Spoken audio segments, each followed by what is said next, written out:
Difference কিছু নাই, সুতরাং রিলেট করারও কিছু নাই।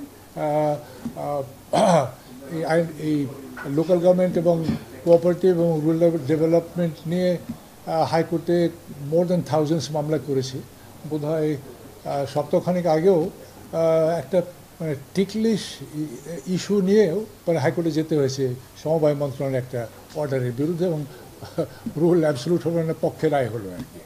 তো সুতরাং নতুন কিছুই না, তবে সেটা হলো যে আমার কাছে শুধু আমরা পরিচিত from one side of the tunnel, এখন টানেলের আদার সাইডটা দেখবে যে প্র্যাকটিক্যালি যে কাজকর্মগুলো হচ্ছে ওখানে কী কারণে এই মন্ত্রণালয়ের বিরুদ্ধে মামলা করতে হচ্ছে মানুষকে।